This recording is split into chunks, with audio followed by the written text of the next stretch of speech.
Wassalatu wassalamu ala sayyidina wa habibina Muhammadin Rasulillah wa ala alihi wa itratihi wa ashabihi wa man walah. Ashhadu an la ilaha illallah wahdahu la syarika lah wa ashhadu anna sayyidana wa habibana Muhammadan abduhu wa rasuluh wa safiyuhu min khalqihi wa habibuh. Adda al-amanah wa ballagha ar-risalah wa nasaha al-ummah wa kashafa Allahu bihi al-ghummah. Allahumma salli wa sallim wa zid wa barik ala sayyidina wa maulana Muhammadin wa ala ali sayyidina Muhammad. Allahumma amin. Amma ba'd. Syukur kita kepada Allah Subhanahu wa taala. Dengan keizinan daripada Allah, kita dapat bertemu pada pagi yang berbahagia ini untuk menyambung pembacaan kitab Bahrul Mazi karangan Syekh Muhammad Idris Ibnu Abdul Rauf Al-Marbawi rahimahullahu subhanahu wa ta'ala. Semoga bacaan kita ini akan memberikan satu kegembiraan buat beliau di alam barzakh sana, dan memberikan kegembiraan kepada baginda Nabi sallallahu alaihi wasallam, sahibul maqalat al-Muhammadiyah allati bisababiha najtami' kulla sabah. Kita mengulang kembali masalah yang ke-174. Kita masih pada bicara hadis yang ke-36. Hadis yang berbunyi Rasulullah sallallahu alaihi wasallam bersabda, wailul lil a'qabi minan nar. Celakalah bagi tumit-tumit itu daripada api neraka. Disebabkan ketika berwuduk tidak dibasuh kaki secara sempurna, menyebabkan bahagian tumit tidak terkena air, lantas wuduk tidak sah, membawa kepada tidak sah salat dan sebagainya. Masalah yang ke-174. 174. Bismillah. Qala Syekh Muhammad Idris Ibni Abdul Rauf Al-Marbawi bisanadina ilaihi rahimahullahu subhanahu wa ta'ala wa nafa'ana Allah bi'ulumihi wa ulumi masyayikhihi wa talamizatihi wa qurra'i bahril madhi wa sa'iri musannafatihi wa syurrahiha Allahumma amin.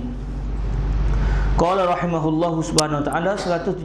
Masalah tumit dan tapak kaki dan hukumnya.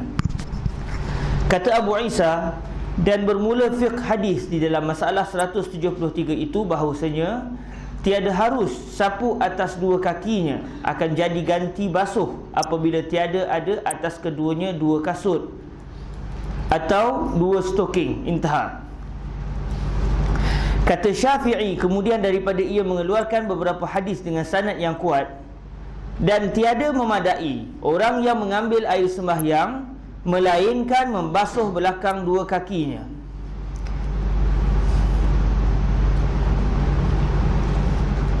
Masuk belakang dua kaki sini adalah permukaan kaki. Dalam teks bahasa Arab disebut zuhur qadamai. Bila sebut zuhur qadamai, maksudnya tapak kaki kita tu bahagian atas. Yang kita pijak itu adalah batinu al-qadam. Jadi zuhur qadamai itu adalah bahagian permukaan tapak kaki itu, bahagian permukaan tapak kaki, manakala tapak kaki betul yang kita pijak itu dinamakan sebagai batinu al-qadamain. Sebab zahir zuhur tu boleh juga diterjemah sebagai belakang, maka Syekh Idris menterjemahkan sebagai belakang, supaya kita tak salah faham. Takut belakang yang kita faham adalah bahagian dekat dengan kawasan tumit.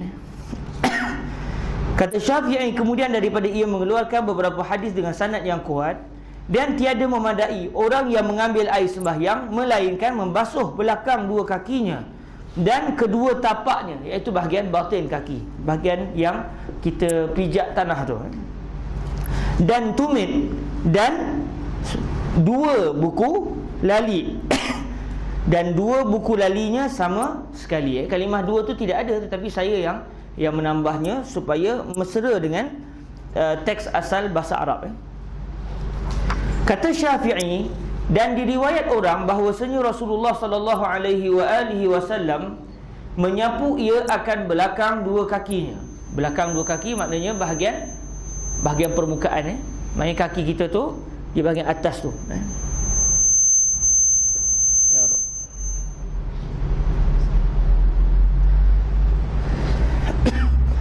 Kata Syafi'i, dan diriwayat orang bahawasanya Rasulullah sallallahu alaihi wasallam memercik akan belakang dua kakinya. Okey. Dan salah satu daripada dua hadis itu daripada wajah yang elok, isnad. Ada riwayat kata basuh, ada riwayat kata percik. Tapi kata para ulama, maksud percik itu adalah basuh sebenarnya. Tapi kalimah percik yang dimaksudkan adalah basuh, berdasarkan ijtihad mazhab Imam Syafi'i. Sebab kalau percik tak sah, dia mesti basuh, air itu mesti ni. Jadi maknanya digunakan istilah percik kata mazhab Syafi'i adalah untuk menyatakan jangan membazir guna air ketika kaki. Takut kita guna air terlalu banyak untuk basuh kaki. Cukup dengan kita melalukan air pada kaki dan menghilangkan segala benda yang menghalang air bersampai ke kulit kaki. Sebab bahasa Arab luas, kadang-kadang digunakan satu kalimah maknanya lain. Dan diriwayat orang bahawasanya Rasulullah sallallahu alaihi wasallam memercik akan belakang dua kakinya. Dan salah satu daripada dua hadis itu daripada wajah yang elok, isnad. Maka jikalau orang berkata, soal atasku, kalau orang tanya kepada kita, kerana apa tiada memandai sapu belakang dua kaki, atau percik tak usah basuh, percik semata-mata kita percikkan air. Percik bukan basuh. Percik itu seakan-akan kita hanya menjadikan air jatuh ke atas kaki, sedangkan basuh itu adalah air mengalir ke kaki. Dan tiada ada ia berlawan bagi hadis bahawasanya Nabi SAW membasuh dua kakinya sebagaimana memadai sapu atas dua khuf, pada halnya tiada melawan bagi membasuh dua kaki. Kenapa tak boleh pula sapu air ke atas permukaan dua kaki? Dan ia tidak bercanggah, kata orang ni lah, tak bercanggah dengan hadis Nabi basuh kaki. Sebab menunjukkan Nabi guna dua kali, sekali basuh kaki, sekali sapu kaki. Kenapa tak begitu? Sebagaimana Nabi pernah basuh kaki, Nabi juga pernah menyapu di atas dua khuf. Dijawab baginya, bermula dua kasut itu dindingan. Dua kasut maksudnya dua khuf. Khuf dengan syarat-syarat yang disebut oleh para fuqaha, dan berlaku khilaf di kalangan para ulama dengan apakah maksud khuf dan syarat-syaratnya. Stokin dalam mazhab lain dianggap sebagai khuf, sedangkan dalam mazhab Syafi'i tak dianggap sebagai khuf. Dijawab baginya, bermula dua kasut itu, dua khuf itu dindingan, bersalahan dua kaki. La'alla sawab, kalimah bersalahan yang betul, kalimah yang tepat adalah bukan bersalahan, sebaliknya bagi. Sebab sebagaimana telah kita bincangkan sebelum ini, ucapan Imam Asy-Syafi'i dalam bahasa Arabnya berbunyi, qila lahu al-khufani hailani dunal qadamain. Kalimah duna mempunyai makna yang pelbagai, antaranya makna bersalahan, antara maknanya juga adalah bagi, milik, khusus untuk, begitu. Jadi Allah sawab, kalimah yang lebih tepat duna ini diterjemahkan kepada bagi. Kalau betul, maka ucapan akan berbunyi, dijawab baginya, bermula dua kasut itu dindingan bagi dua kaki, maka tiada harus bahawa dikatakan sapu atas keduanya melawan basuh dua kaki, dan iaitu lain daripada keduanya.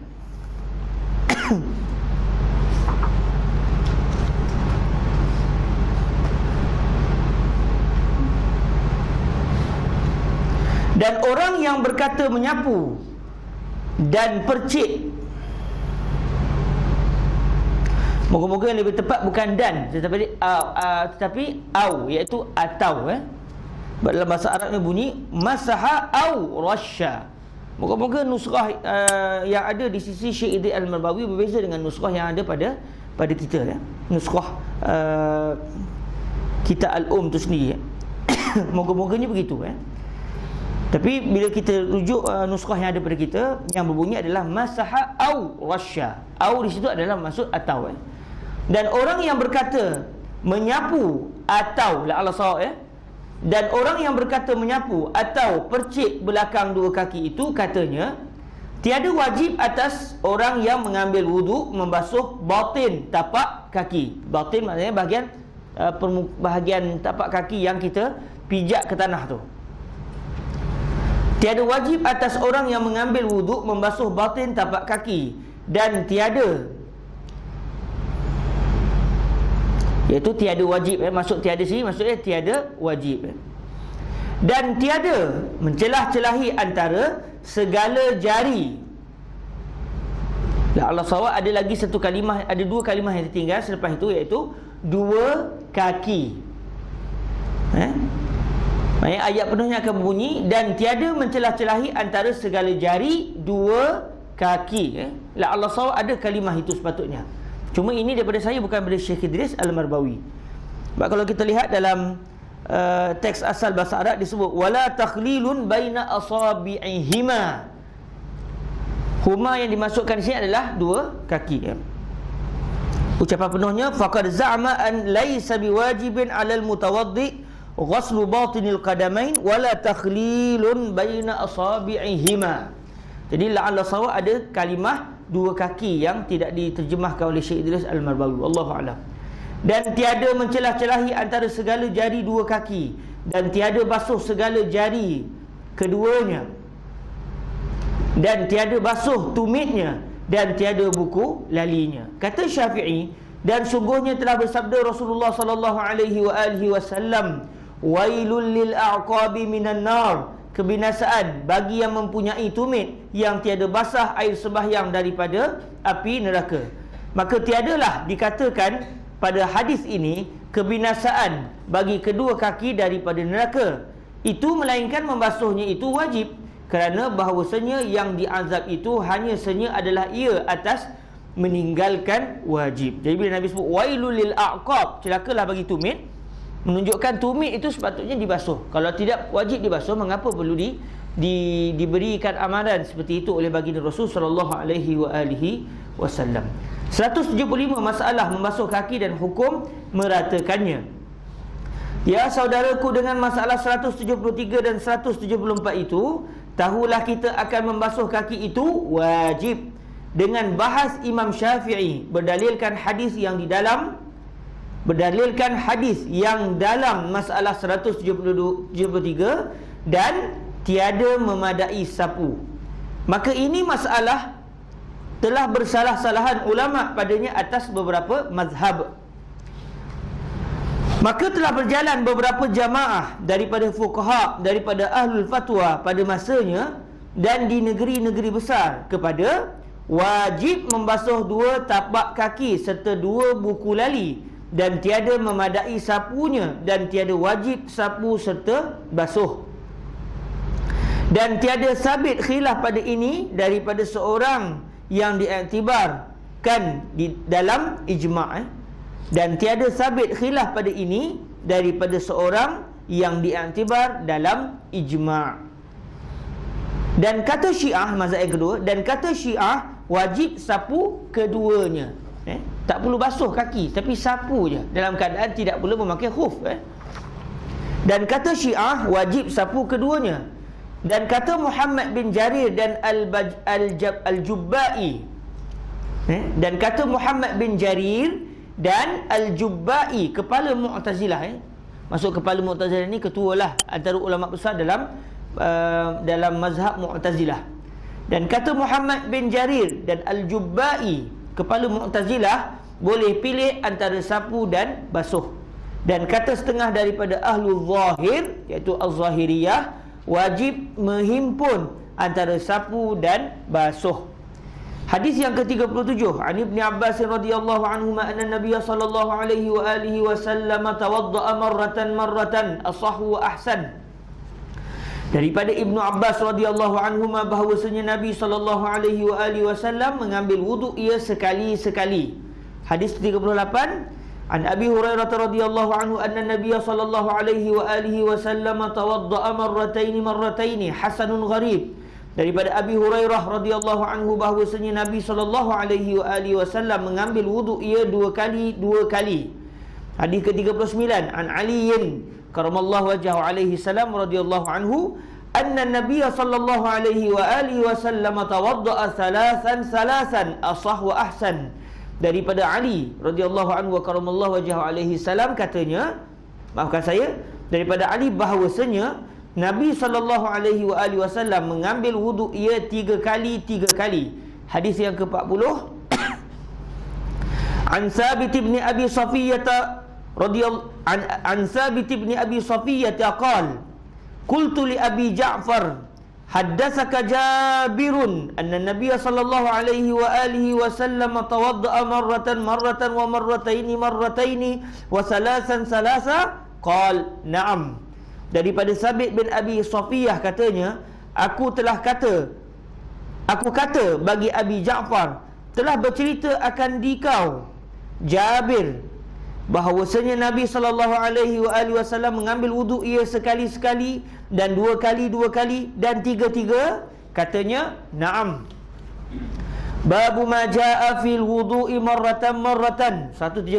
Bab yang telah datang ia pada wuduk sekali-sekali, basuh tiap-tiap anggota wuduk. Baik, setiap anggota wuduk dibasuh hanya sekali, muka sekali, tangan sekali, kepala sekali, kaki sekali.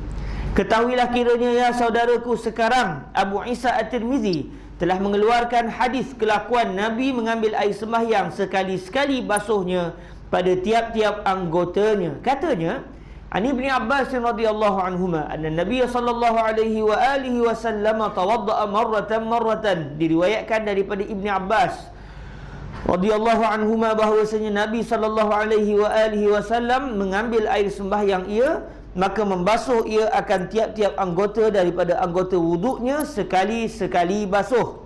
Kata Abu Isa At-Tirmizi, dan pada bab ini ada riwayat daripada Umar bin Al-Khattab dan Jabir dan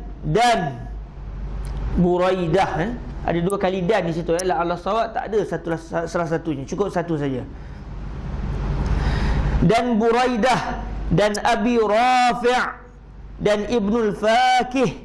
Dan bermula hadis Ibnu Abbas radhiyallahu anhuma ini lebih ahsan suatu pada ini bab dan lebih asah.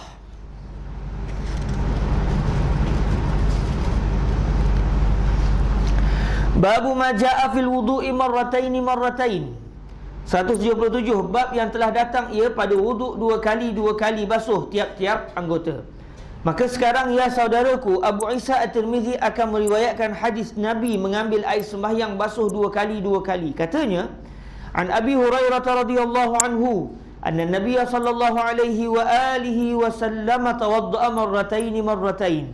Diriwayatkan daripada Abi Hurairah radhiyallahu anhu bahawasanya Nabi sallallahu alaihi wa alihi wasallam mengambil wuduk ia, maka membasuh ia akan tiap-tiap anggota wuduknya dua kali. La Allah sawab tertinggal satu huruf tu. Dal waw saja. La Allah sawab dal waw alif.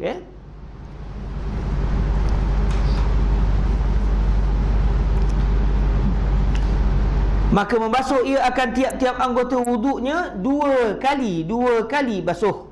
Kata Abu Isa, bermula ini hadis hasan gharib, tiada kami ketahui akan dia melainkan daripada hadis Ibnu Sauban daripada Abdullah Ibnul Fadl, dan ialah isnad yang hasan lagi sahih, dan pada bab itu ada diriwayatkan daripada Jabir radhiyallahu anhu. Babu ma jaa fil wudu'i 178. Bab yang telah datang ia pada wuduk tiga kali. Maafkan saya, bab yang telah datang ia pada wuduk tiga kali membasuh tiap-tiap anggota. Senyata telah dikeluarkan oleh Tirmizi akan hadis Nabi membasuh anggota wuduknya tiga kali pada tiap-tiap anggotanya. Katanya, An Aliyin karamallahu wajhahu alaihi salam radhiyallahu ta'ala anhu anna Nabiy sallallahu alaihi wa alihi wasallam tawadda'a salasa. Daripada Ali ibni Abi Talib bahawasanya Nabi sallallahu alaihi wa alihi wasallam mengambil air sembahyang ia tiga kali basuh pada tiap-tiap anggotanya. Kata Abu Isa, dan pada bab ini ada riwayat daripada Uthman dan Ar-Rubayyi' dan Ibnu Umar dan Abi Umamah dan Aisyah dan Abi Rafi' dan Abdullah Ibnu Amr dan Muawiyah dan Abi Hurairah dan Jabir dan Abdullah Ibnu Zaid dan Ubay radhiyallahu ta'ala anhum. Kata Abu Isa, bermula hadis Ali ini lebih ahsan suatu pada ini bab dan lebih asah. Maknanya kalau kita tengok, kalau orang sekali imbat, Nabi ni wuduk sekali ke, dua kali ke, tiga kali. Di sinilah peranannya para fuqaha untuk menghimpunkan apakah sebenarnya maksud hadis-hadis yang zahirnya bercanggah. Sebab mustahil Nabi melakukan perbuatan yang bercanggah. Bila dilihat ada bercanggah, maka ia termasuk dalam bab usul fiqhnya at-ta'arud wa tarjih. Jadi peranan ulama fiqh adalah untuk memesrakan di antara dalil-dalil yang dilihat seakan bercanggah. Kerana pada hakikatnya bercanggah itu dalam otak kita saja, bukan pada realiti.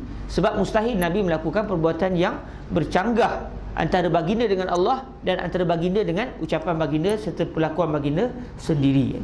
Babun fil wudu'i marratan wa marrataini wa salasatan, 179. Bab pada menyatakan mengambil air sembahyang sekali dan dua kali dan tiga kali basuh pada anggota wudu. Ya saudaraku, di dalam bab ini Tirmizi meriwayatkan hadis Nabi SAW mengambil air sembahyang sekali pun diperbuatnya, dan dua kali basuh pun diperbuatnya, dan tiga kali basuh pun diperbuatnya. Katanya, An Thabit bin Abi Safiyah qala qultu li Abi Ja'far haddatsaka Qultu li Abi Ja'far haddatsaka Jabir anna an-nabiy sallallahu alaihi wa alihi wa sallam tawadda'a marratan wa marrataini wa salasan qala na'am. Diriwayatkan daripada Thabit bin Abi Safiyah, katanya, kataku bagi Abi Ja'far,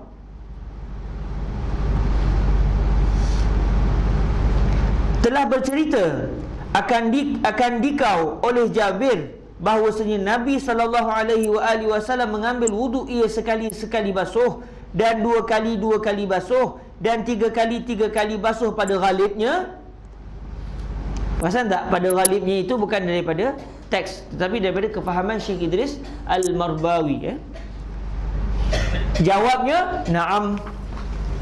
Hadis yang ke-41, An Abdullah bin Zaidin radhiyallahu anhuma anna Nabiy sallallahu alaihi wa alihi wasallam tawadda'a fa ghasala wajhahu thalathan wa ghasala yadayhi marratayn wa masaha bi ra'sihi wa ghasala rijlaihi, hasanun sahih.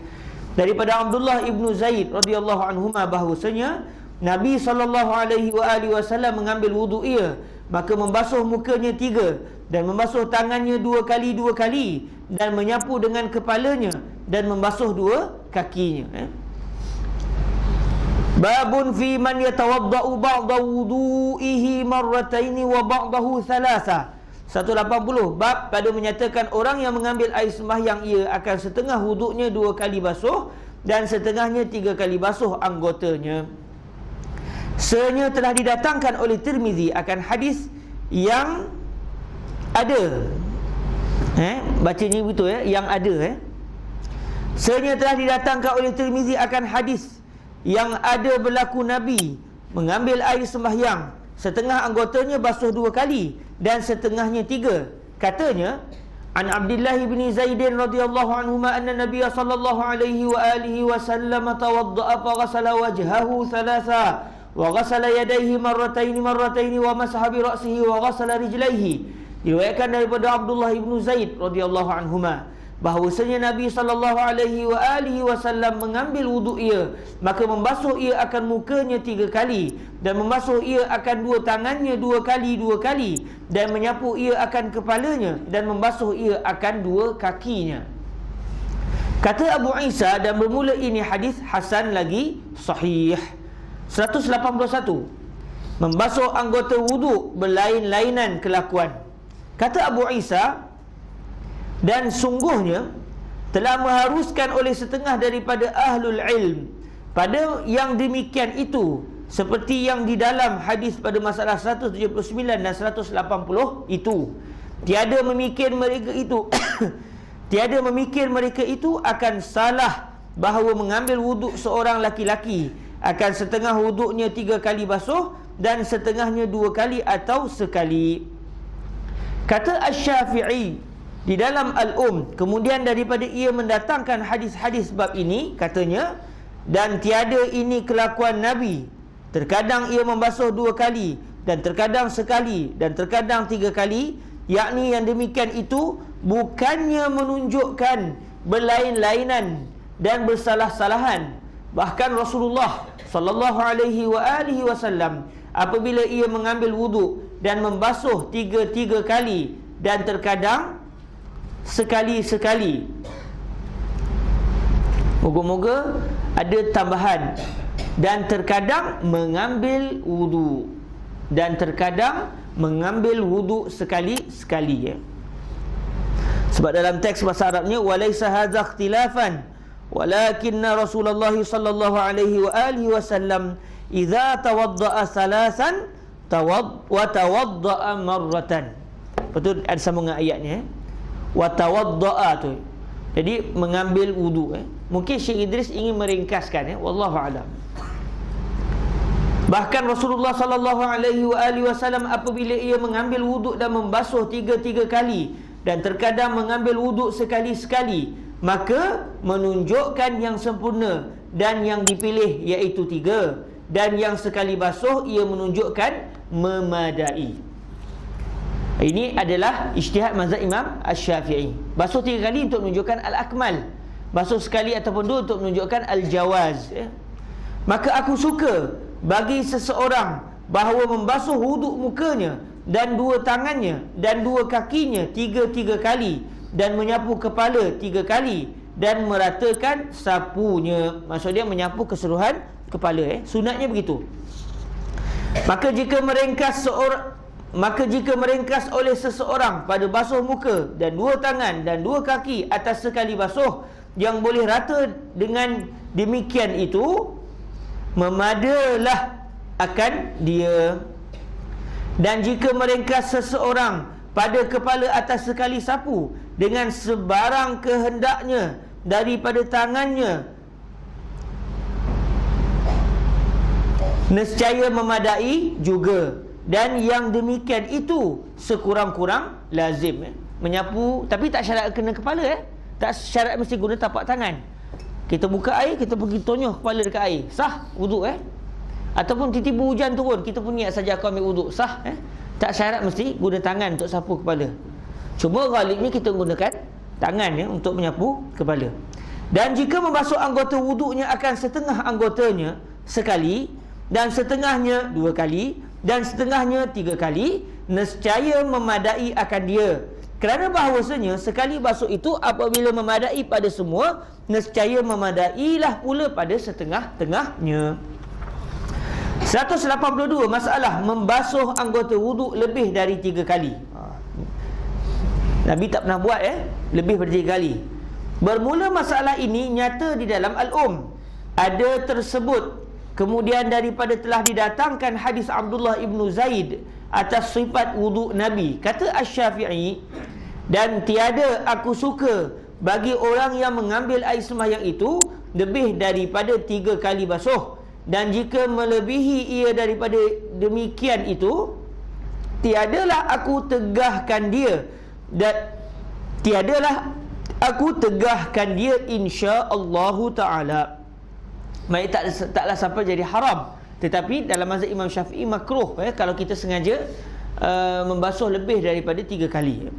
Kata Abu Isa, dan beramal atas hadis di dalam masalah 178 itu berlaku atas sekalian ahlul ilm, iaitu bahawasanya wuduk itu memadai ia sekali basuh dan 2 kali afdal, dan yang lebih-lebih afdalnya 3 kali, dan tiada lagi afdal kemudian daripada 3 kali itu. Dan kata Ibnul Mubarak, tiadalah aku mahu mengatakan sejahtera daripada salah apabila melebihi seseorang membasuh lebih daripada 3 kali. Dan kata Ahmad bin Hanbal dan Ishaq, tiada lebih atas 3 melainkan laki-laki yang dibelakan dengan waswas, yang dibelakan dengan waswas. Maknanya siapa yang ditimpa penyakit waswas, dia ni yang nak basuh lebih ni. Jadi siapa yang basuh lebih tu sah dia kena penyakit waswas. Orang waswas ni dia kena lawan, dia jangan layan. Angkat takbir, masuk. Masuk ke tak masuk? Masuk. Wuduk ni macam ni sah. Dia kena begitu, dia tak boleh. Kalau tidak nanti dia tak akan sempat wuduk. Saya ingat lagi satu pakcik tu, dia ambil wuduk, ya Rabbi, bukan takat anggota wuduk dibasuh, habis satu badan dia dibasuh. Memang nampaklah kesungguhan dia berwuduk tu. Habis lencun baju. Ya Rabbi, sian tengok. Alhamdulillah dengan ilmu kita dapat tahu mana satu yang yang dituntut, mana satu yang tidak dituntut. Alhamdulillah ala ni'matil imani wal islami wal ilm. Hadis yang ke-42, an Abi Hayyata qala ra'aitu Aliyan karamallahu wajhahu alaihi salam radhiyallahu anhu tawadda'a fa ghasala kaffayhi hatta anqahuma thumma madmada thalathan wastanshaqa thalatha wa ghasala wajhahu thalatha wa dhira'aihi thalatha wa masaha bi ra'sihi marratan thumma ghasala qadamayhi ila al-ka'bayn thumma qama fa akhadha fadla wudu'ihi fasharibahu wa huwa qa'imun thumma qala ahbabtu an uriyakum kaifa kana tuhuri, maafkan saya, kaifa kana tuhuru Rasulillah sallallahu alaihi wa alihi wasallam. Hasanun sahih. Daripada Abi Hayyah katanya, telah aku lihat Ali radhiyallahu anhu wa karamallahu wajhahu alaihi salam mengambil wuduk ia, maka membasuh ia akan dua tapak tangannya hingga menyuci ia akan keduanya. Kemudian berkumur-kumur ia 3 kali dan mengisap air ke hidung 3 kali dan membasuh ia akan mukanya 3 kali dan 2 lengannya 3 kali dan menyapu ia dengan kepalanya sekali. Kemudian membasuh ia akan 2 tapak kakinya hingga buku lali. Kemudian berdiri ia, maka mengambil ia akan lebih waduknya. Waduk ni adalah air yang digunakan untuk tujuan berwuduk. Dan kalau kita tak ada air dalam besen, tujuannya untuk berwuduk, maka air itu dinamakan sebagai wadu. Orang dulu tak ada pipe, jadi mereka akan cedok. Jadi ada lagi air bekas, air yang berbaki, yang bersisa dalam bejana yang menadah air tersebut. Saya nak Ali ambil dan minum air tersebut. Maka mengambil ia akan lebih waduknya, maka minum ia akan dia pada halnya ia berdiri. Kemudian berkata ia, aku suka bahawa aku perlihat akan kamu bagaimana ada suci Rasulullah sallallahu alaihi wa alihi wasallam. Babu ma jaa fi wudu'in nabi sallallahu alaihi wa alihi wasallam kaifa kan. Bismillah.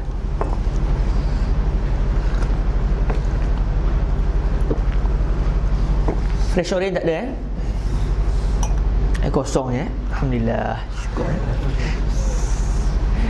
173. Bab yang telah datang ia pada menyatakan wuduk Nabi sallallahu alaihi wasallam, betapa ada ia.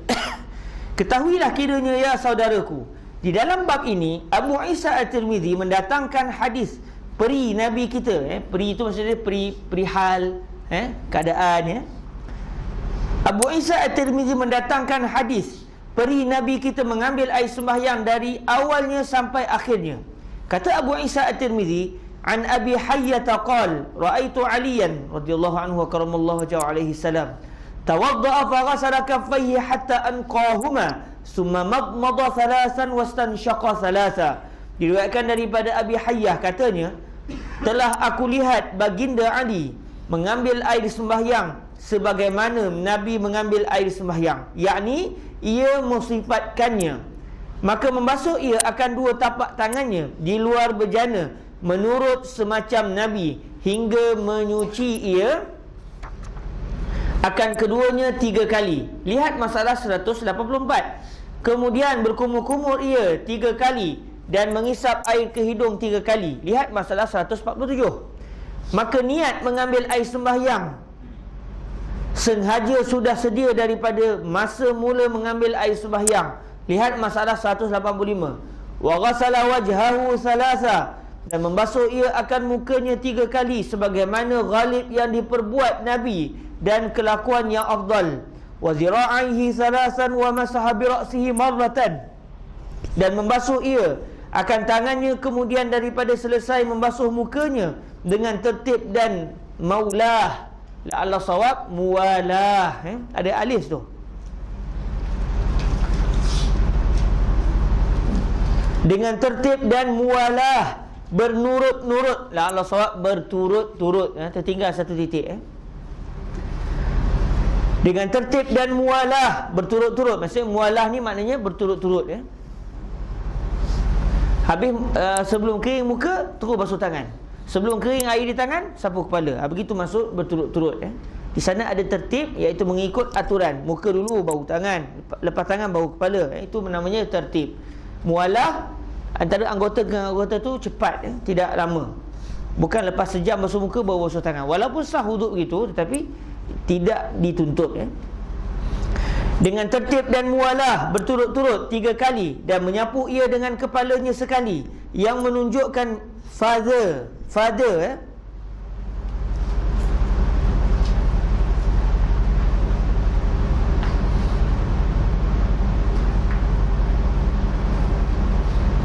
ejaan itu agak gharib, tapi bolehlah sebab Jawi ni asal tulis asal faham selesai lah.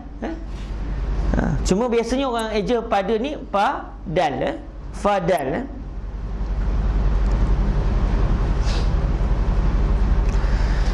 Dan menyapu ia dengan kepalanya sekali, yang menunjukkan pada sapu yang demikian.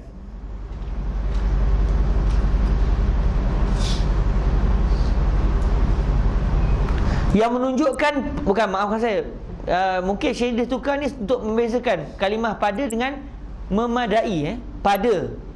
Padalah, cukuplah. Jadi maka dia aja pak alif dan alif. Kalau yang pada biasa tu, pada satu hari tu fadal. Sebab pada di sini bukan menunjukkan pada satu hari tu, tak, dia menunjukkan memadai. Contoh kita cakap padalah cukuplah. Mungkin dia aja begitu atas dasar itu. Wallahu a'lam.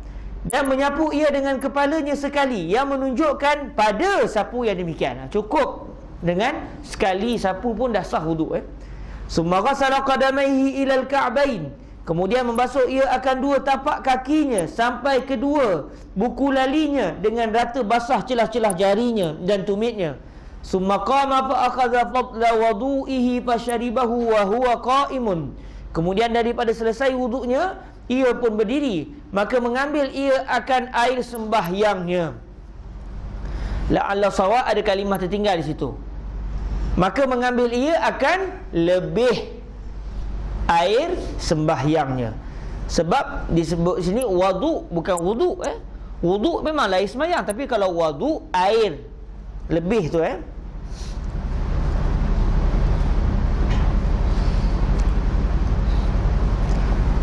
Maka mengambil ia akan lebih air sembahyangnya. Maka meminum ia akan dia pada halnya ia berdiri, kerana menurut perbuatan Nabi dan kerana menunjukkan betapa rupa Nabi mengambil air sembahyang dari awalnya sampai akhirnya. Summa qal ahbabtu an uriyakum kaifa kana tuhuru Rasulillah sallallahu alaihi wa alihi wasallam. Kemudian berkata ia, aku mengambil wuduk demikian ini, aku suka hendak memperlihat akan kamu sekalian betapa ada mengambil air sembahyang Rasulullah sallallahu alaihi wa alihi wasallam. Maka kamu semua perbuatlah semacam aku perbuat, yang aku turut sebagaimana aku lihat Nabi sallallahu alaihi wasallam memperbuatnya. Kata Abu Isa, bermula hadis ini hasan lagi sahih. 184 masalah. Membasuh tangan dahulu daripada wuduk. Ya saudaraku, di dalam hadis masalah 183 itu menyebutkan awal-awal yang diperbuat oleh Nabi seperti yang dilakukan oleh baginda Ali itu ialah membasuh tangan sebelum mencelup ke dalam bejana hingga cuci. Kata Asy-Syafi'i, dan aku sukakan membasuh 2 tangan sebelum memasukkan keduanya ke dalam bejana bagi wuduk ialah kerana sunat, bukannya kerana fardu. Maknanya sebelum kita nak celup tu basuh kat luar dulu. Cuma perbahasan fiqhnya panjanglah. Basuh kat luar tu sekiranya tidak yakin tangan kita itu bersih. Tapi kalau tangan kita bersih, memang kita yakin 100% tangan kita tu bersih. Tadi baru lepas makan, baru basuh tangan tadi. Lepas tu nak wuduk, maka ketika itu tak masalah kita celupkan tangan ke dalam air yang kurang daripada 2 kullah. Tidak makruh sama sekali.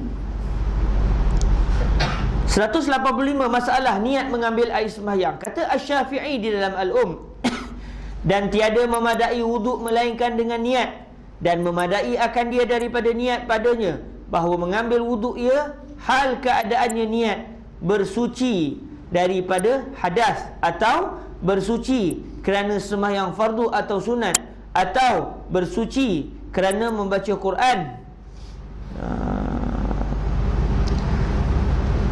Ini memang teks Al-Imam Al-Syafi'i. Namun dalam mazhab Al-Imam Syafi'i yang standardnya, tidak sah orang itu sekiranya dia berwuduk, dia niat saja aku berwuduk untuk membaca Al-Quran. Kerana membaca Al-Quran tidak memerlukan wuduk.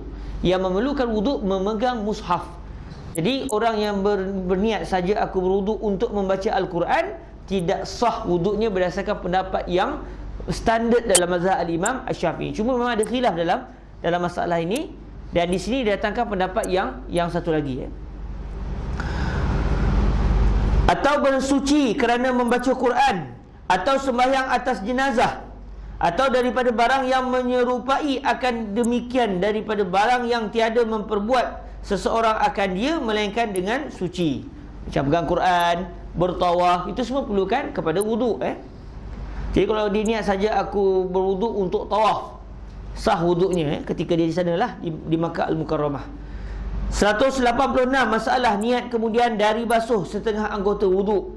Kata Asy-Syafi'i, dan jikalau mengambil wuduk seseorang akan setengah anggotanya dengan tiada niat, kemudian berniat ia pada segala yang baki-bakinya, nescaya tiada memada akan dia, melainkan bahawa kembali mengambil wuduk bagi yang tiada niat, maka membaharu baginya akan niat, memadailah akan dia oleh itu wuduk. Ambil wuduk basuh muka tak niat, sampai sapu kepala pun saja aku berwuduk, maka tak sah wuduk dia kena start dari awal balik lah. Sebab syarat wuduk itu tertib, dan niat itu di ketika membasuh muka. Kata Abu Muhammad Ar-Rabi' Ibnu Sulaiman,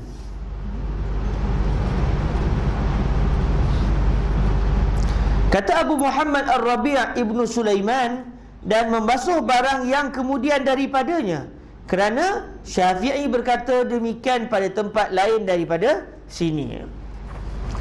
187 masalah niat berserta mengambil wuduk. Kata Asy-Syafi'i, dan apabila mendahulu seseorang akan niat serta mengambilnya pada wuduk, nescaya memadailah akan dia oleh wuduknya.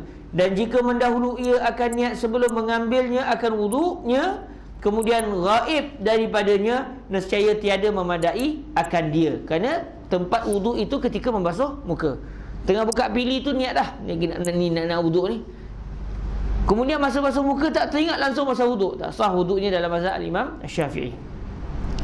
Dan apabila mengambil wuduk ia pada hal ia berniat bersuci, kemudian ghaib ia daripadanya, nescaya memandai akan dia oleh niat yang satu, maka jadi harus itu wuduk. Selama tiada jadi niat bersejuk-sejuk dengan itu air, atau niat berbersih diri, tiadalah boleh bersuci dengannya. Ini perbahasan tentang niat. Kenapa ni? Buat apa ni basuh muka ni? Bagi sejuk-sejuk sikit badan. Itu bukan wuduk lah. Tak dapatlah niat wuduk. Tapi kalau dia niat, kenapa ni? Saya ambil wuduk sambil nak sejukkan badan. Sah wuduknya dalam mazhab Imam Syafi'i. Itu kita boleh rujuk dalam kitab-kitab fiqh. 188 masalah niat yang bermacam-macam pada wuduk. Kata Asy-Syafi'i, dan apabila mengambil wuduk seseorang dengan membasuh mukanya, hal keadaannya niat bersuci, kemudian berubah niat pada tangannya dan pada baki-baki anggotanya akan bersih atau bersejuk-sejuk, bukannya bersuci, nescaya tiada memadai wuduknya hingga kembali ia membasuh segala anggotanya yang ia niat tiada bersuci tadi. Maka apabila mengambil wuduk ia akan dirinya, atau mengambil wuduk ia akan orang lainnya, maka bersamaan jua hukumnya. 189 masalah membasuh muka wuduk.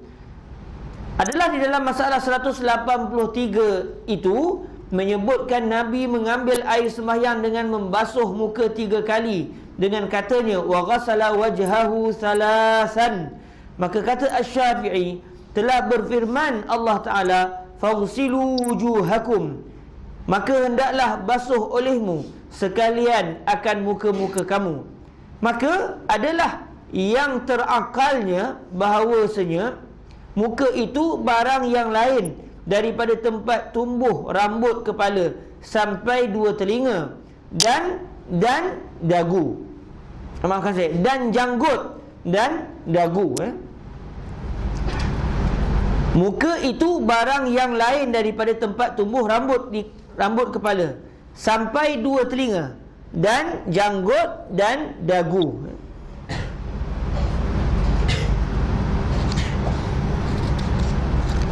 Dalam teks Al-Imam Asy-Syafi'i disebut, fakana ma'qulan anna al-wajha ma duna manabiti sya'ri ar-ra'si ila al-udhunaini wal-lahyaini wal-dhaqni. Al-lahyai ni tulang ni. Ni panggil, ni lahyan. Lahyun. Ini lihyah. Lihyah janggut. Lihyah ni adalah kawasan pertemuan di antara 2 lahyan. Tulang apa dia panggil, tulang rahang ke tuan? Panggil tulang rahang ke ni?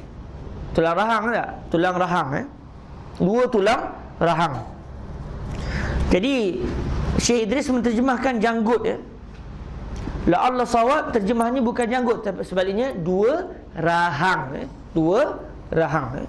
Jadi tuan-tuan boleh buat catatan Jadi terjemahannya yang lebih tepat wallahu a'lam adalah muka itu barang yang lain daripada tempat tumbuh rambut kepala sampai 2 telinga dan 2 rahang dan dagu. 2 rahang. Buat catatan jangan dipadam kalimah Syekh Idris tu. Buat catatan tepi. La Allah sawab yang tepat adalah bukan janggut, sebaliknya adalah 2 rahang. 190 masalah membasuh wuduk tangan ke siku adalah di dalam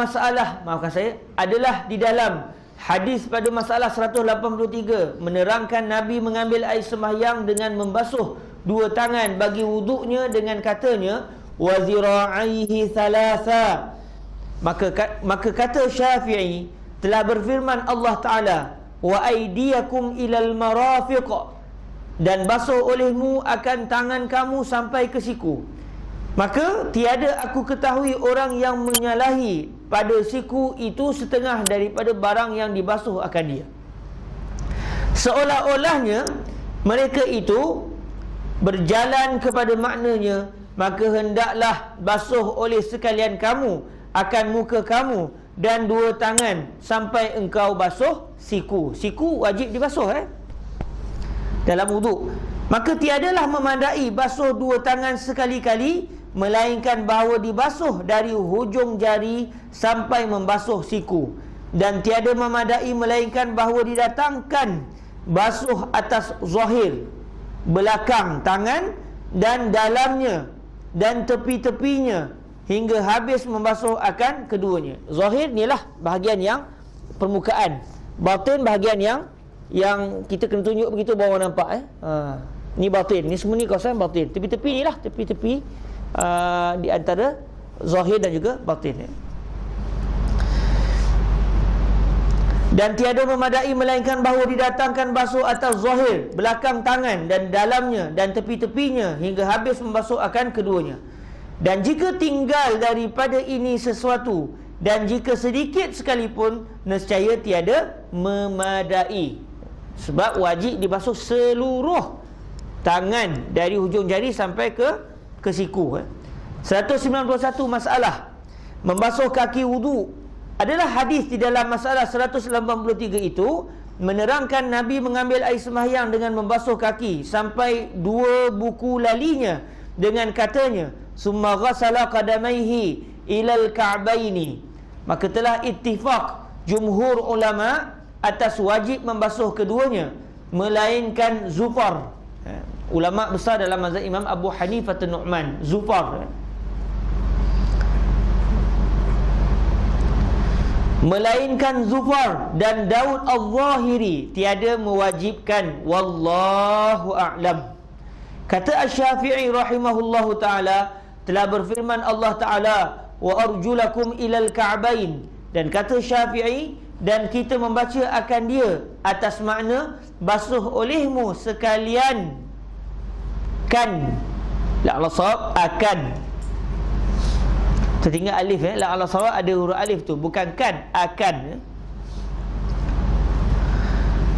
Dan kita membaca akan dia atas makna basuh olehmu sekalian akan muka kamu dan tangan-tangan kamu dan kaki-kaki kamu dan menyapu kepala kamu. Kata Syafi'i, dan tiada aku dengar seorang yang menyalahi pada bahawasanya dua buku lali yang disebut Allah Azza wa Jalla di dalam wudu itu ialah dua buku kaki yang timbul dan kedua-duanya itu tempat bertemu sendi betis dan tapak kaki, dan bahawasanya atas keduanya lah basuh. Mesti basuh buku lali. Seolah-olahnya berjalan orang-orang yang kedua yang seolah-olahnya berjalan orang-orang pada keduanya kepada makna basuh olehmu sekalian akan kaki-kaki kamu hingga membasuh sekalian kamu akan dua buku lali. Maka tiadalah memadai seseorang itu melainkan membasuh belakang kaki-kaki dan tapaknya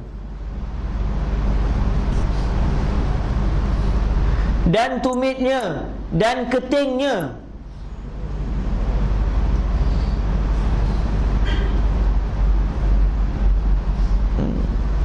Cuma keting ni tuan-tuan yang dirahmati Allah, kalau orang main tomai, keting tu yang ni lah tulang kering tu kita panggil keting.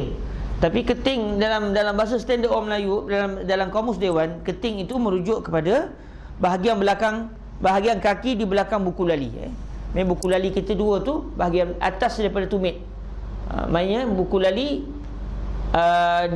buku di bahagian belakang buku lali itu dinamakan keting. Dan tiadalah memadai seseorang itu melainkan membasuh. Sebab keting yang dipahami oleh orang main tomoi itu tak wajib basuh. Itu keting tu keting nak berlawan lah. Orang tendang layang, kita tahan pakai keting kita. Orang main capoeira ke apa, kita boleh lawan juga dengan keting kita. Itu orang tomoi . Maka tiadalah memadai seseorang itu melainkan membasuh belakang kaki-kaki dan tapaknya dan tumitnya dan ketingnya hingga ratalah barang yang tampak daripada dua buku lali daripada pihak pangkal betisnya. Kemudian menuang basuh itu atas yang kanan lebih dahulu. Lihat masalah 208. Dan mencelah-celahi jarinya. Lihat masalah 171. Baik. Masalah yang terakhir 192, masalah minum berdiri. Adalah di dalam hadis pada masalah 173 itu telah menerangkan Sayyidina Ali bahawasanya ia menunjukkan dan meniru Nabi minum berdiri dengan katanya, summa qama fa akhadha fadla wudu'ihi fasharibahu wa huwa qa'imun. Maka minum berdiri itu telah berkata ulama ialah kelakuan yang makruh. Tengok. Jadi macam mana tuan-tuan, kalau kita ni orang yang tak ada belajar fiqh, kita kata ulama kata makruh, Nabi buat. Takkan kita nak ikut Nabi ke nak ikut ulama? Sebab saya pernah ditimbulkan soalan tu. Bila tanya soalan, kita kata dalam mazhab Syafi'i kata begini. Dia kata, Ustaz, kita nak ikut Nabi ke nak ikut Imam Syafi'i? Saya nak ikut Rasulullah, saya tak nak ikut Imam Syafi'i. Kalau macam ni, macam mana keadaan dia? Nabi minum diri, tiba-tiba ulama kata makruh. Orang yang dia ada manhaj fiqh, dia kata mustahil para fuqaha keluarkan fatwa, keluarkan ijtihad, melainkan setelah mengkaji keseluruhan dalil. Maknanya hadis yang menunjukkan Nabi minum diri tu ada benda yang tidak difahami oleh kita secara langsung. Ada benda. Maka minum berdiri itu telah berkata ulama. Saya sebut ni kenapa? Sebab ada orang kata sekarang ni bila ada hadis, tolaklah kalam ulama sekiranya kalam ulama bercanggah dengan hadis. Sebab Imam Syafi'i pun sebut, kan? Idza sahal hadis fa huwa mazhabi. Bila sahnya hadis, maka itulah mazhabku. Bila ada hadis yang ucapanku bercanggah dengan hadis, ambillah ucapanku dan campaklah ke dinding. Kata para ulama, ucapan itu Imam Syafi'i tujukan kepada mujtahid yang sama level dengan Imam Syafi'i. Jadi bila si mujtahid melihat kalau Imam Syafi'i bercanggah dengan hadis, maka bagi si mujtahid tadi hendaklah dia wajib memegang hadis tersebut, kerana dia berhak untuk istinbat hukum. Tapi bagi kita yang tak erti untuk istinbat, kita tak sampai ke tahap ijtihad, maka kalam mujtahid itu adalah Al-Quran dan hadis bagi kita. Baik, kalau Quran dan hadis bertentangan dengan kalam mujtahid, kita pegang kalam mujtahid. Bukan kita tolak Quran hadis, tapi dengan berpegang dengan kalam mujtahid lah kita akan dapat berpegang dengan Al-Quran dan juga hadis. Ada Ada orang sekarang ni dia cepat kan? Maka minum berdiri itu telah berkata ulama ialah kelakuan yang makruh kerana ada tegah Nabi. Inilah masalah yang selalu orang tak perasan. Dijumpa satu hadis dia tak tahu dia tak tahu di sana ada pelbagai hadis lain yang zahirnya bercanggah dengan hadis yang dijumpa. Sebab tu orang yang nak berijtihad ni, dia nama pun ijtihad, bazlul juhdi. Dia kena habiskan dayanya sehabis mungkin sampai dia lelah, tak jumpa dah cara lain. Sampai dia kata, takat saya duk kaji jenuh ni, inilah pendapat saya yang saya kata moga-moga inilah yang diinginkan oleh Allah. Ini baru baca satu hadis, kita pegang hadis. Elok sikit perangai, ambil kita empuk tanpa lah baru tahu. Adalah di dalam hadis pada masalah 173 itu telah menerangkan. Maka minum berdiri itu telah berkata ulama ialah kelakuan yang makruh kerana ada tegah Nabi sebagai riwayat di dalam Muslim, barang siapa minum berdiri dengan lupa maka hendaklah dimuntahkannya. Matan hadis ni kalau siapa nak catat, la yashrabanna ahadun minkum qa'ima. Siapa nak catat matan hadis, bagi saya terjemahkan terus. Siapa nak catat. Hadis dalam Sahih Muslimnya berbunyi, la yashrabanna ahadum minkum qa'ima. La yashrabanna ahadun minkum qa'ima. Faman nasiya falyastaqi. Faman nasiya falyastaqi. La yashrabanna ahadum minkum qa'iman faman nasiya falyastaqi. Maksud dia, janganlah kamu semua berdiri minum dalam keadaan berdiri. Siapa yang minum dalam keadaan berdiri tapi dia terlupa, dia minum berdiri, dia terlupa, maka hendaklah dia muntahkan kembali. Jadi bila ada larangan Nabi, tiba-tiba Nabi pula buat larangan tersebut, menunjukkan larangan itu bukan larangan haram. Sebenarnya larangan makruh, sebab mustahil Nabi melakukan perbuatan yang haram. Jadi Nabi minum diri dapat pahala, kita minum diri tak dapat apa.